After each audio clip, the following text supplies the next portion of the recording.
বিশ্বকাপ শুরু হয়ে গেলে সবাই যখন বিশ্বকাপের ট্রফি দেখার জন্য চেয়ে থাকে, ঠিক তেমনি এদেশের টিকটকার মানিক মিয়ার বইয়ের ফেস রিভিল কবে হবে সেজন্য সবাই চেয়ে থাকে।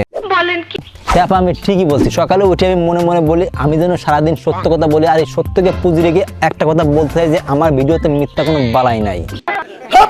WhatsApp guys, this is lollipop ভাই। কাজ কাম নাই তাই খাই দেয় আর ঘুমাই। যাই হোক, আজকে ভিডিও খুবই মজাদার, ঝালযুক্ত, চিনি ছাড়া চায়ের মতো হতে যাচ্ছে। আপনারা হয়তো পৃথিবীর সপ্তম আশ্চর্য দেখেছেন কিন্তু অষ্টম আশ্চর্য দেখেন নাই, কিন্তু আজকে আমি আপনাদের পৃথিবীর অষ্টম আশ্চর্য দেখাবো। তাই কি মানিক মিয়ার বইয়ের ফেস দেখা আর পৃথিবীর অষ্টম আশ্চর্য দেখা একই কথা? আসসালামু আলাইকুম গাইস, আজকে ফাইনালি আমার ওর ফেসটা শো করতে যাচ্ছি। তুমি কি বলো? বেডি মানুষের কি বলবে? যাই হোক, মানিক মিয়া তার বইয়ের ফেসিবিলির কথা এমনভাবে বলতেছে মনে হচ্ছে বিশ্বকাপ জয় করে বাড়ি নিয়ে আসছে। যাতা না কাকু, সবই সত্য কথা। অনেকেই হয়তো অনেক কথা বলতে পারে, শেষ পর্যায়ে বউ দিয়ে ব্যবসা করানোর জন্য আসছে। আরে ভাই, কেউ কিছু বলবে না, সবাই শুধু অধীর আগ্রহে চেয়ে আছে কখন তোর বইয়ের ফেসটা দেখবে। কারণ মানিক মিয়ার বইয়ের ফেস দেখা আর বাংলাদেশে বসে প্যারিসের আইফেল টাওয়ার দেখা একই কথা, যা অতি আশ্চর্য ব্যাপার। তাই তো মানিক মিয়ার বইয়ের ফেস্টিভ্যালের নাম দিয়েছে পৃথিবীর অষ্টম আশ্চর্য।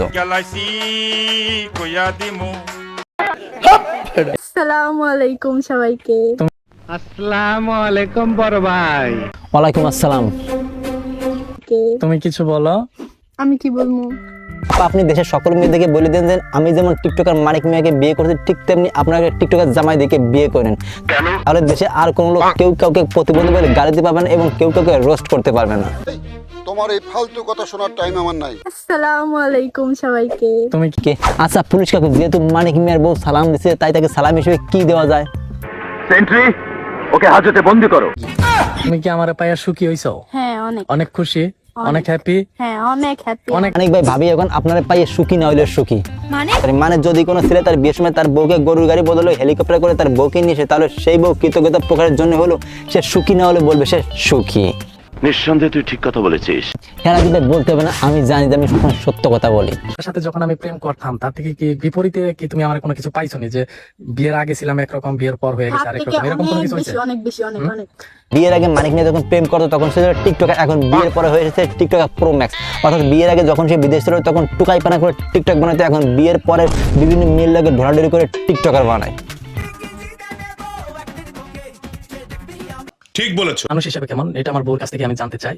বলো, কিছু বলো তুমি। আলহামদুলিল্লাহ অনেক ভালো, যেমনটা চাইছিলাম তার থেকে অনেক বেশি ভালো। বিয়ের আগে মানিকের বউ জানতো যে সে ছোট করে একটা পাগল, কিন্তু বিয়ের পরে জানতে পারছে আস্ত বড় একটা পাগল, যেটা কিনা মানিকের বউয়ের কাছে মেঘনা চাইতে বৃষ্টি।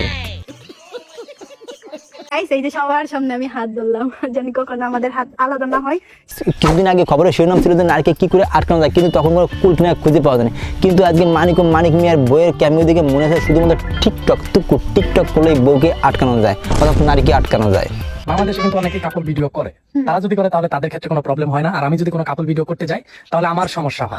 মানিক ভাই, কথা আছে যত দোষ নন্দ ঘোষ, আর যারা কাপল ভিডিও করে তারা তোমার মতো তো টিকটক করে না। আমি যদি কিছু করতে যাই তাহলেই নানান ধরনের সমস্যা হয়। অনেক এত কিছু তো এত গভীরে যাওয়ার দরকার আছে, এত গভীরে যাইতেই চাই না।